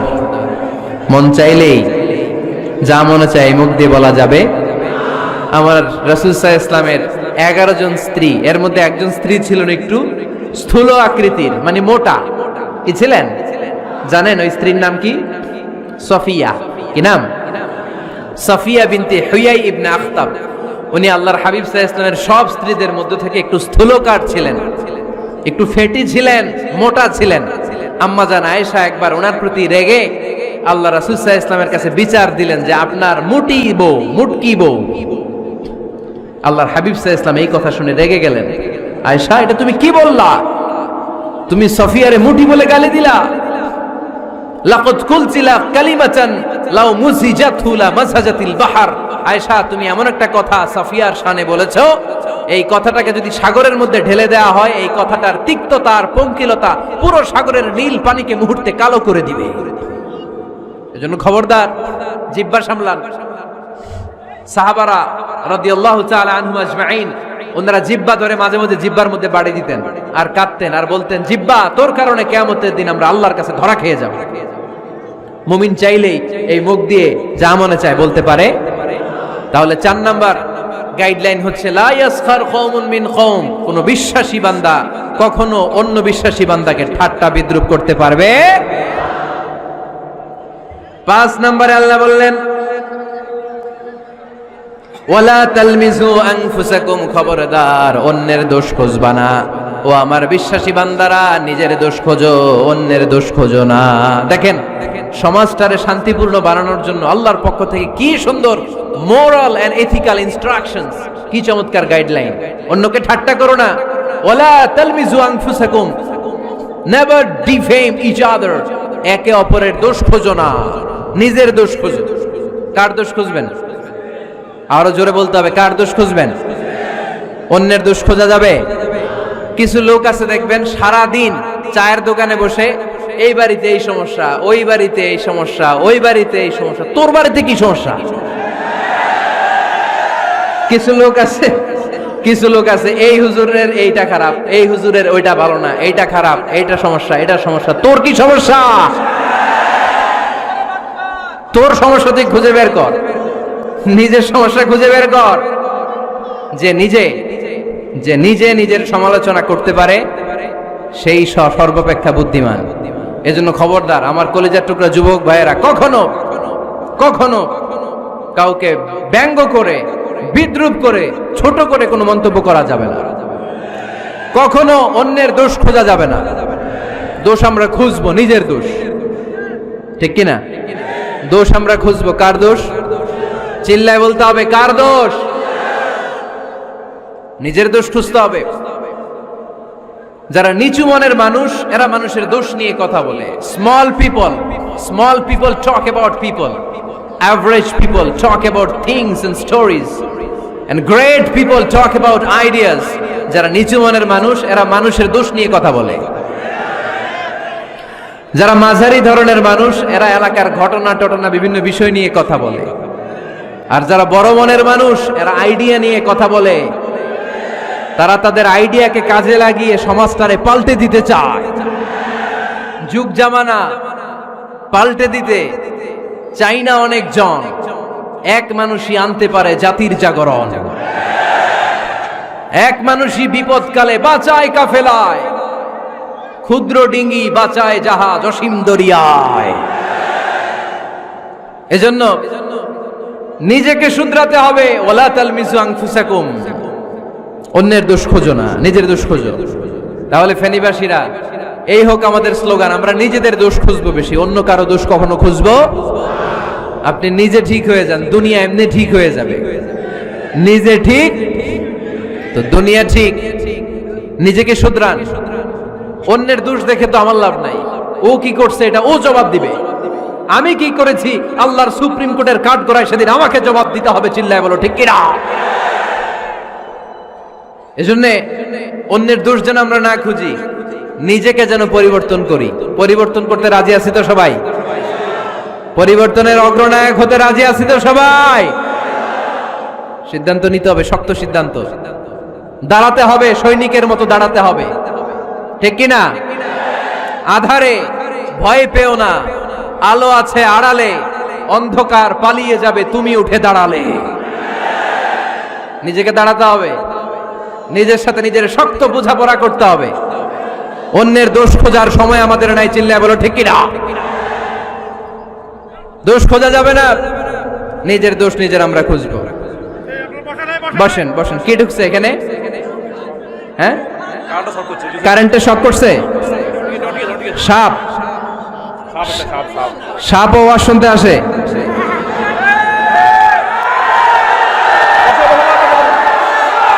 মাশাআল্লাহ। এইখানে এখানে শ্রোতা হিসেবে আছে বীর মুজাহিদ, মেরে ফেলছে এটারে।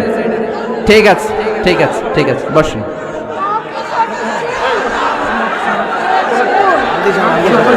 এখনো কথা বাকি, বসেন। একটা আওয়াজ হবে না, একটা আওয়াজ হবে না। আবার আওয়াজ হয় এখানে। তাহলে ফেনীর ভাইয়েরা অন্যের দোষ খুঁজবে না, নিজের দোষ খোঁজা যাবে? যাবে যাবে?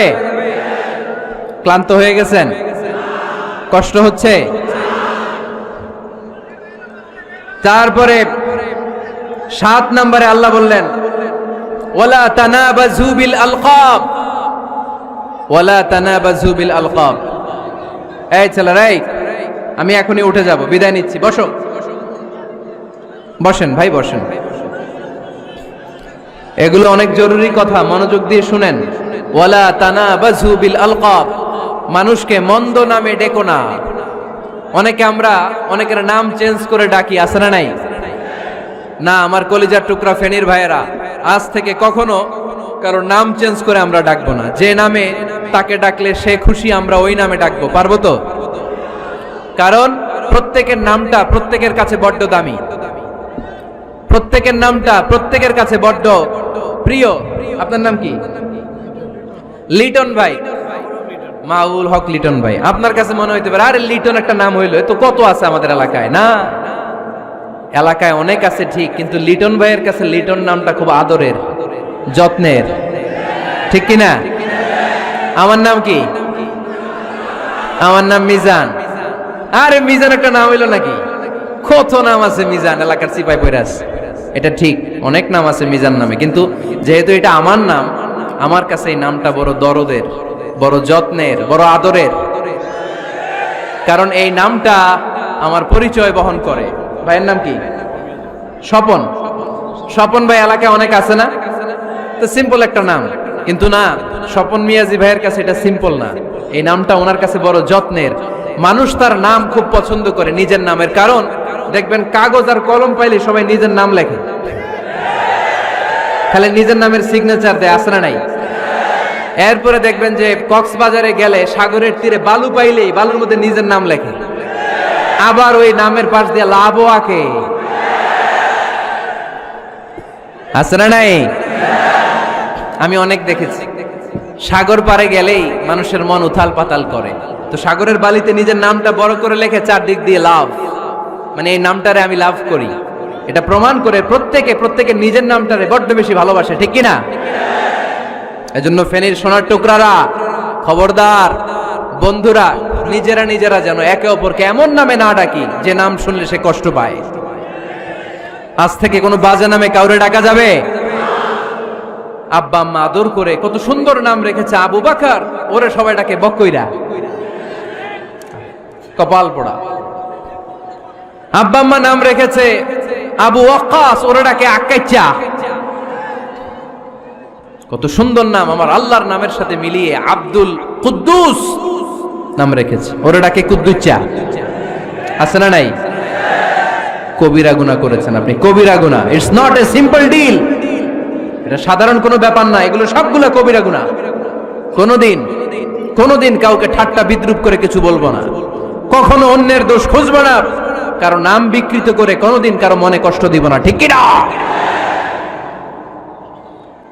এরপর 8 নম্বরে আল্লাহ বললেন, ইয়া আইয়ুহাল্লাযীনা আমানু ইজতানিবু কাসীরাম মিনায-যন্নি ইন্না বা'দায-যন্নি ইসম। অবিশ্বাসীরা খবরদার, অনুমান আন্দাজ নির্ভর কোনো কথা বলবে না, যেটা বলবে নিশ্চিত হয়ে বলবে। কার কথা? অনুমান নির্ভর কোনো কথা, আন্দাজ নির্ভর কোনো কথা কোনো মুমিন বলতে পারে? আমার কথা বোঝা যায়? হ্যাঁ, ফেনীবাসী কথা বোঝা যায়? ফেনী না হেনি? হ্যাঁ, আর বাড়ি হেনি, আইসাই রেনি রেনি। আপনারা কি ডাকেন, ফেনী না হেনি? ফেনী। মাশাআল্লাহ মাশাআল্লাহ, খুব সচেতন ফেনীবাসী। দেখছেন আপনাদের জেলা নিয়ে কিছু বললে খারাপ লাগে না? লাগে। তো নোয়াখালী করে গালি দিয়েন না, চিটাঙ্গারে গালি দিয়েন না, কুমিল্লাবাসীদেরকে গালি দিয়েন না। আমার 64 জেলায় সুজলা সুফলা শস্য শ্যামলা, ঠিক কিনা? 64 জেলা নিয়ে আমার এই বাংলাদেশ। প্রত্যেক জেলায় আমাদের সৌন্দর্য আছে না নাই?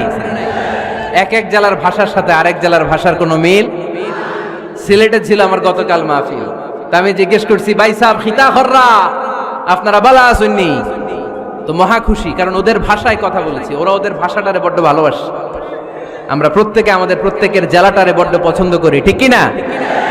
ইজতানিবু কাসীরাম মিনায-যন, আন্দাজ অনুমান নির্ভর কথা মুমিন কখনো বলতে পারে?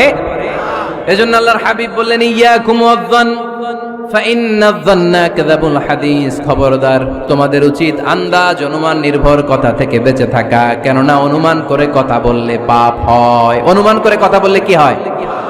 আজকে থেকে আমার ফেনীর সোনার টুকরারা অনুমান করে আন্দাজে কোনো কথা বলবো আমরা? বলবো না, ধারণা করে কিছু বলবো না। আর ধারণা করলেও ভালো ধারণা করব। কি ধারণা? রাস্তা দুইটা, একটা পজিটিভ আর একটা নেগেটিভ। মুমিন পজিটিভ ধারণা করে, মুমিন কখনো নেগেটিভ ধারণা করে না। তাহলে কোন দিকে যাব, পজিটিভ না নেগেটিভ? আওয়াজ করে, পজিটিভ না নেগেটিভ? যারা মুনাফিক এরা ইয়াত্তাবিউনা ইল্লা যন ওয়া ইন্না যন্না লা ইগনি মিনাল হাক্কি শাইআ। যারা মুনাফিক এরা আন্দাজ অনুমান নির্ভর মানুষের ব্যাপারে কথা বলে। আর আন্দাজ অনুমান কখনো সত্যের বিকল্প হতে পারে না। আন্দাজ অনুমান কখনো সত্যের বিকল্প হতে পারে? এজন্য দৃষ্টিভঙ্গি বদলান, জীবনকে বদলায় দিবে কে? আমরা কখনো কোনো নেগেটিভ কথা বলবো না, অলওয়েজ পজিটিভ। অলওয়েজ কি? এই যে আমার হাতে কি দেখা যায়? পানির বোতল, তাই না? এখানে অর্ধেক পানি ভরা আছে। কাউকে যদি প্রশ্ন করি, ভাই কি দেখতে পাচ্ছেন, একদল বলবে এখানে অর্ধেক বোতল খালি দেখা যায়। উত্তরটা সঠিক, আসলে বোতলের অর্ধেক খালি। আবার এদিকে আরেকজনের বললাম, ভাই এখানে কি দেখা যায়, বলবে হুজুর বোতলের অর্ধেক পানি ভরা। এটাও সঠিক উত্তর। প্রথমটা ছিল নেগেটিভ উত্তর, দ্বিতীয়টা পজিটিভ উত্তর, ঠিক কি না? যারা সবসময় নেগেটিভ চিন্তা করে এরা খালি জায়গাটা দেখছে যে পানি নাই, আর যারা সবসময় পজিটিভ চিন্তা করে এরা পানি যে ভর্তি অর্ধেক ওইটা দেখছে। আমরা নেগেটিভের দিকে যাব না, মুসলমান থাকবে সব সময় always positive, come back positive, not go back negative. চিল্লায় বলতে হবে, ঠিক কি না? কখনো আন্দাজ অনুমান নির্ভর আমরা কিছু বলবো না। 9 নাম্বার, একেবারে শেষের দিকে চলে আসছে। 9 নাম্বার আল্লাহ বললেন, খবরদার, ওয়ালা তাজাসসু, গোয়েন্দাগিরি করো না। গোয়েন্দাগিরি করা হারাম। গভর্নমেন্ট যে গোয়েন্দা বিভাগ রেখেছে এটা না, এটা দেশের আইন শৃঙ্খলা বজায় রাখার জন্য এটা জরুরি। আল্লাহর হাবিব সাল্লাল্লাহু আলাইহি ওয়াসাল্লামেরও নিজস্ব গোয়েন্দা ছিল, কিন্তু আমরা যে নিজেরা গোয়েন্দাগিরি করি এটারে হারাম ঘোষণা করেছে কে? অনেকে আছে দেখবেন জানলা একটা খোলা থাকলে উকি মারে। আলহামদুলিল্লাহ ফেনীতে এগুলা নাই।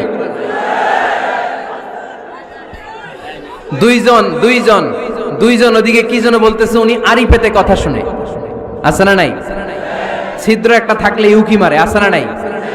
খবরদার, ওয়ালা তাজাসসু, গোয়েন্দাগিরি করো না।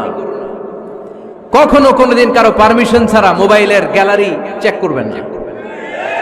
কখনো কারো পারমিশন ছাড়া তার ফেসবুকের মেসেঞ্জারে কে কার সাথে চ্যাটিং করেছে এটা করা যাবে না। কখনো কারো পারমিশন ছাড়া তার মেইলের ইনবক্স খুলে দেখা যাবে না। কখনো কারো পারমিশন ছাড়া কারো ব্যক্তিগত চিঠি পড়া যাবে না। দিস ইজ ইসলাম, এটাই ইসলাম। আমরা ইসলামরে শুধু নামাজ আর রোজা আর জিকির আর এই দাড়ির মধ্যে সীমাবদ্ধ করেছি। প্রত্যেকের একটা প্রাইভেসি আছে না নাই? Everyone has privacy and no one should interfere in his privacy or in her privacy. প্রত্যেকের একটা প্রাইভেসি আছে না নাই? মানুষ ছোট হলেও তার একটা সম্মান আছে না নাই? এজন্য ছোট্ট বাচ্চাদেরকে কখনো প্যান্ট খুলতে বলবেন না। অনেকে বলে আরে ছোট মানুষ খোল খোল, আরে তুই খোল, এই খোল খোল খোল, তো আছে না নাই?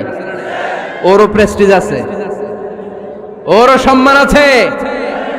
খবরদার, everyone has a personal space and no one should interfere someone's personal space. কারো পার্সোনাল স্পেসে যেন আমরা নাক না গলাই। অনেকের বদ স্বভাব ফ্যামিলি ম্যাটার নিয়ে, প্রাইভেট ম্যাটার নিয়ে কথা বলে। ভাই কি চাকরি করেন? সরকারি না বেসরকারি? সরকারি। বেতন কত? উনার বেতন কত? এটা দিয়ে আপনার কি লাভ? ঠিক কি না? মানুষ একটা দেখলে ভাই বয়স কত, ভাই বেতন কত, ফার্স্ট ইমপ্রেশনে, ফার্স্ট যখন আপনি কারোর সাথে দেখা করবেন বেতন কত, বয়স কত, এগুলো জিজ্ঞেস করা যাবে? কেউ যখন কারো ঘনিষ্ঠ হয়, বন্ধুতে রূপান্তরিত হয়, তখন এই কথাগুলো। কিন্তু শুরুতেই প্রাইভেট ম্যাটার নিয়ে, পার্সোনাল ম্যাটার নিয়ে খোঁচাখুচি করা যাবে? ওয়ালা তাজাসসু, গোয়েন্দাগিরি করো না। গোয়েন্দাগিরি করাকে হারাম ঘোষণা করেছে কে? শেষ কথা বলি, 10 নম্বরে আল্লাহ বললেন, 10 নম্বরে রব্বুল আলামিন বললেন ওয়ালা ইয়াগতাব বা'দুকুম বা'দা আইয়ুহিব্বু আহাদুকুম আইয়াকুলা লাহমা আখিহি মাইতান ফাকারিহতুম। খবরদার, কেউ কারো গীবত করো না। কি করো না? গীবত করো না। এই উঠতেছে কে? বসেন, এখনই কথা শেষ হবে, একসাথে উঠবো। বসেন, আমার দিকে তাকান, আওয়াজ বন্ধ করুন।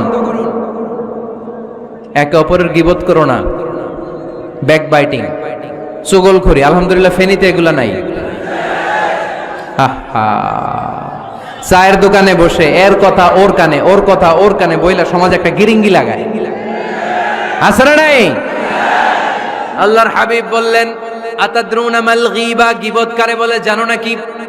সাহাবীরা বললেন আল্লাহু ওয়া রাসূলুহু আ'লামু, আল্লাহ আল্লাহর রাসূল ভালো জানেন। বিশ্বনবী বললেন যিকরুকা আখাকা বিমা ইয়াকরাহু, তোমার কোন ভাইয়ের অনুপস্থিতিতে তার ব্যাপারে এমন কোন কথা বলা যেই কথা শুনলে সে মনে কষ্ট পাবে। গীবত কারে বলে বুঝছেন? আপনার ভাইয়ের অনুপস্থিতিতে আপনার ভাইয়ের ব্যাপারে এমন কোন কথা বললেন যেটা শুনলে সে মনে কষ্ট পাবে। এক সাহাবী বললেন আফারাইতা ইন কানা ফি আখি মা আকুল, নবী আমি আমার ভাইয়ের ব্যাপারে যেটা বলছি এটা যদি সত্যিই হয়, তার মধ্যে যদি আসলেই এই সমস্যা থাকে, তাইলে? আল্লাহর হাবিব বললেন আরে তাইলেই তো গীবত। আর যদি তোমার ভাইয়ের মধ্যে এই দোষ না থাকে, বানায়ে বলো, তাহলে এটা গীবত না, গীবতের চেয়ে ভয়ঙ্কর। ফাকাত বাহাতাহু, এটার নাম বহতান আর মিথ্যা অপবাদ। চিল্লায় বলেন ঠিক কি না? কোন মুমিন গীবত করতে পারে? গীবত করার মৃত ভাইয়ের পচা গোশত খাওয়ার সমান। কোন মুমিন কখনো গীবত করতে পারে? এখন হালাল পন্থায় গীবত চলে আমাদের দেশে। কিভাবে জানেন? কথা শুরু করে এইভাবে, কথা বললে তো গীবত হয়ে যায়, বললে তো গীবত হয়ে যায়, তারপরেও বলি একটু। আছে না নাই? হালাল পন্থায় গীবত কি কমু ভাইজান, বললে তো গীবত হয়ে যায়। হালাল করতেছে এটা, হালাল হালাল হালাল না, বললে যদি গীবত হয়ে যায় তো বলবেন কেন? থামেন। কোন মুমিন কখনো গীবত করতে পারে? মেরাজের রাতে আল্লাহর হাবিব সাল্লাল্লাহু আলাইহি ওয়াসাল্লাম দেখলেন কিছু লোক লাহুম আযফারুন মিন নুহাস, তামার আগুন দিয়ে নখ বানানো, নখর ধারালো, ইয়াখদাশুনা বিহি উজুহাহুম ওয়া সুদুরাহুম, তারা তাদের নখ দিয়ে জাহান্নামে নিজের গালের গোশতগুলো, বুকের গোশতগুলো ছিঁড়ে ছিঁড়ে খাচ্ছে। আর তাদের ব্যথা যন্ত্রণা দেখে পুরো জাহান্নামের অন্য লোকরা থারথার করে কাঁপছে। আল্লাহর হাবিব বললেন ইয়া জিবরিল মানহুম মান হাউলা, এরা কারা? সাইয়েদনা জিবরিল বললেন, হুম আহলুল গীবাতি মিন উম্মতিক, এরা আপনার উম্মতের মধ্যে চায়ের দোকানে বসে বসে যারা গীবত করেছিল তারা। এজন্য কোন মুমিন গীবত করতে পারবে না।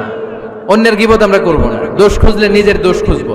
এই 10টা গাইডলাইন এই ফেনী জেলায় যদি কালকে থেকে ইমপ্লিমেন্ট হয়, আপনাদের কি মনে হয় ফেনীর কোনো এলাকাতে কোনো থানাতে মারামারি বিশৃঙ্খলা এগুলো থাকবে? থাকবে? সব শেষে আল্লাহ তাআলা আমাদেরকে ঐক্যবদ্ধ হওয়ার কথা বললেন। আল্লাহ 5 বার বিশ্বাসীদেরকে ডাক দিলেন, 6ঠবারে আল্লাহ দুনিয়ার সবাইরে ডাক দিলেন, আস্তিক নাস্তিক হিন্দু বৌদ্ধ এদেরকে ডেকে আল্লাহ শেষ করলেন। শেষ কথা শুনতে মনে চায়? এতক্ষণ আল্লাহ বলছি ইয়া আইয়ুহাল্লাযীনা আমানু, এর মানে কি? ওহে ঈমানদারগণ। এবার আল্লাহ ডাক দিছে ইয়া আইয়ুহান নাস। এবার আল্লাহ কি বলে ডাক দিছে? আওয়াজ করে বলতে হবে, কি বলে? এবার আল্লাহ বললেন ইয়া আইয়ুহান নাস ইন্না খালাকনাকুম মিন যাকারিন ওয়া উনসা وجعلناكم شعوبا وقبائل لتعارفوا إن أكرمكم عند الله أتقاكم পড়েন সুবহানাল্লাহ। আল্লাহ ডেকে বললেন ইন্না খালাকনাকুম মিন যাকারিন ওয়া উনসা, ও বিশ্বাসীরা, এটা বলে ডাকে নাই, ও মানব সকল, নিশ্চয় আমি তোমাদেরকে এক নারী আর এক পুরুষ থেকে তৈরি করেছি। ওই পুরুষের নাম কি? ফেনীবাসী আওয়াজ করে বলেন আদম আলাইহিস সালাম। আর ওই নারীটার নাম কি? এই দুইজন থেকে গোটা পৃথিবী। তার মানে আসলে আমরা সব এক। আসলে কি? সব এক। নাস্তিকও আমার ভাই, হিন্দুও আমার ভাই, বৌদ্ধ খ্রিস্টানটাও আমার ভাই। ভ্রাতৃত্ব 3 ধরনের। একটা হচ্ছে মায়ের পেটের ভাই, এটাকে আরবিতে বলে আল উখুয়া আন নাসাবিয়্যা, মায়ের পেটের ভাই, উনি আমার মায়ের পেটের ভাই। আরেকটা আছে আল উখুয়া দ্বীনিয়া, দ্বীনি ভাই। এই যে আমরা সবাই এখানে একে অপরের কি ভাই? দ্বীনি ভাই। 3 নম্বরে হচ্ছে আল উখুয়া আল ইনসানিয়া, মানবতার দিক থেকে ভাই। সে দৃষ্টিকোণ থেকে হিন্দু আমার ভাই, বৌদ্ধ আমার ভাই, কারণ সেও মানুষ আমিও মানুষ। আমাদের সবার বাবার নাম কি? কথা কয় না? আদম আলাইহিস সালাম। সবার মায়ের নাম কি? দেখছেন, আমরা সবাই এক, সবাই এক। বিভেদের প্রাচীর আর বৃত্ত আমরা বানিয়েছি। ইসলাম ধর্ম বর্ণ জাতীয়তাবাদ এগুলোর বাইরে যে এক বিশাল ব্রড মাইন্ডেড রিলিজিয়ন, যেখানে আলাদা আলাদা বৃত্ত টানে নাই। আমরা ধর্ম বর্ণ ভাষা জাতীয়তা এগুলোকে সামনে এনে আলাদা আলাদা পরিচয়ের বৃত্ত বানিয়েছি। আমরা বানিয়েছি শ্বেতাঙ্গ আর কৃষ্ণাঙ্গের পার্থক্য। আমরা করেছি আরব অনারবের বিভাজন। আমরা করেছি ব্রাহ্মণ আর শূদ্রের জাত প্রথা। ইসলামে কোনো জাত প্রথা নাই, শ্বেতাঙ্গ কৃষ্ণাঙ্গের পার্থক্য নাই, প্রেসিডেন্ট কুলিওয়ালা ঠেলাওয়ালার কোনো পার্থক্য আল্লাহর সামনে নাই। চিল্লায় বলো ঠিক কিনা? যার প্রমাণ, প্রেসিডেন্ট যখন নামাজে দাঁড়ায় তার পাশে রিকশাওয়ালাও নামাজে দাঁড়ায়, তার পাশে শিক্ষকও নামাজে দাঁড়ায়, তার পাশে ব্যবসায়ী ভাই নামাজে দাঁড়ায়, তার পাশে ছোট্ট ছেলেটাও নামাজে দাঁড়ায়। আল্লাহর সামনে গোটা সব বিশ্বের মানুষগুলোরে এক কাতারে দাঁড় করিয়ে দিয়েছে কে? কোনো পার্থক্য নাই। এই পার্থক্য বিভেদের প্রাচীর আমরা ভেঙেছি। এই বিভেদের প্রাচীরকে ভেঙে গুড়িয়ে দিতে হবে। আমরা মানুষকে মানুষ হিসেবে কনসিডার করি না। দেখলেই বলি কোন দল করেন, দেখলেই বলি কোন পীরের মুরিদ, দেখলেই বলি কোন দল করেন। না না, সবার আগে পরিচয় হচ্ছে আমরা সবাই মানুষ। বাবার নাম আদম, মায়ের নাম হাওয়া। আর আমাদের মধ্যে সবচেয়ে বড় পরিচয় হচ্ছে আমরা মুসলিম। এখানে আমি মুসলিম ছাড়া আর কাউকে দেখতে পাচ্ছি না। সব মুসলিম। আমার কাছে পীরের মুরিদ নাই, তাবলীগের ভাই নাই, জামাত ইসলাম নাই, শাসনতন্ত্র নাই, ঐক্যজোট নাই, বিএনপি নাই, আওয়ামী লীগ নাই, কিচ্ছু নাই। আমি বুঝি মুসলমান। আমরা একে অপরের মুসলমান বলে কনসিডার করতে চাই না তো, খালি পিস পিস করি, টুকরা টুকরা করে দেশটারে শেষ করে দিলাম। আমাদের প্রভু কয়জন? নবী কয়জন? কোরআন কয়টা? কিন্তু আমাদের মধ্যে বিভাজন। আমরা কি বিভাজন চাই নাকি ঐক্য চাই? আমাদের প্রভু এক নবীর উম্মাহ, জীবন বিধানে কই শিবানী কোরআন। তবে কেন এক নও হে মুসলমান, এক হও করিয়া আহ্বান। পড়েন আমিন। বাইতুল্লাহ এক, মদিনা শরীফ এক, ওহদ পাহাড় এক, বদরের মাঠ এক। ঠিক কি না? একটা তো জীবন মরণ যে একটাই, একের সাথে মিলে মিশে একটাই প্রাণ। তবে কেন এক নও হে মুসলমান, এক হও করিয়া আহ্বান। পড়েন আমিন। বিভেদের প্রাচীর আর দেয়ালকে ভেঙে দেওয়ার জন্য এই যুবক ছেলেগুলাই যথেষ্ট। ঠিক কি না? আমার বাংলাদেশকে মাদক মুক্ত করার জন্য, ইফটিজিং মুক্ত করার জন্য, সুদ মুক্ত করার জন্য, যৌতুক মুক্ত করার জন্য আমার ফেনীর কলিজার টুকরা যুবকেরাই যথেষ্ট।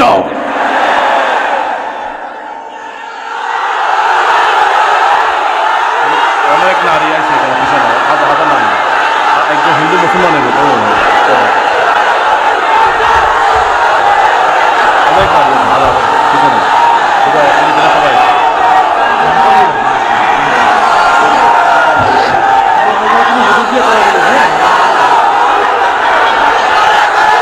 মাশাআল্লাহ, মাশাআল্লাহ, মাশাআল্লাহ। আমরা আসলে বিভেদের প্রাচীর তৈরি করতে চাই না। ঐক্যের কথা শুনলে আমরা, আমাদের সবচেয়ে বড় পরিচয় মুসলিম, এটা শুনলেই আপনাদের মধ্যে যে উচ্ছ্বাস আর উদ্দীপনা, এটাই প্রমাণ করে ভেদাভেদ কখনো জনগণ চায় না। মুসলিম তৌহিদি জনতার হৃদয়ের ভেতরে ভেদাভেদ নাই, হিংসা নাই, বিদ্বেষ নাই। আমাদের আসল পুঁজি ভালোবাসা। আমাদের আসল পুঁজি কি? এই ভালোবাসা দিয়ে আমরা বিশ্ব জয় করতে চাই। ঠিক কি না? পারা যাবে মুসলমান? আর যে 10টা গাইডলাইন, 10টা মেসেজ আজকে শেয়ার করলাম, এগুলো মানা যাবে তো? অনেক বোনেরা এসেছে, আমার বোনেরা, আমি তো দেখতে পাচ্ছি একেবারে ওই রাস্তা পর্যন্ত, এইদিকে অনেক পেছন পর্যন্ত, এদিকে অনেক ভাইরা। বিশাল জনসমুদ্রের আজকের এই আয়োজন। স্কুল মাঠ পুরোটাতে মহিলারা বসেছে। নারীদের জন্য একটাই কথা, 5 ওয়াক্ত সালাতের সাথে পড়বেন, রমাদানের রোজা রাখবেন, নিজের লজ্জাস্থানের হেফাজত করবেন, স্বামীর আনুগত্য করবেন। এই 4টা কাজ কোনো নারী করলে ওই নারীর জন্য 8টা জান্নাতের দরজা খুলে দিবে কে? আমাদের বোনগুলোকে আল্লাহ তুমি কবুল করো। আমার কলিজার টুকরা ফেনীর যুবক ছেলেদেরকে আল্লাহ তুমি সাইয়েদনা ওমর ফারুকের মতো কবুল করো, সাইয়েদনা হামজার মতো তুমি কবুল করো, খাব্বাব খুবাইবের মতো ইসলামের বীর সেনানী হিসেবে কবুল করে নাও। আজকের প্রোগ্রামের জন্য যারা কষ্ট করেছে, আল্লাহ তুমি এই প্রোগ্রামটার আমাদের নাজাতের ওয়াসিলা বানাও। আপনারা সবাই ভালো থাকবেন, সুস্থ থাকবেন, সুন্দর থাকবেন।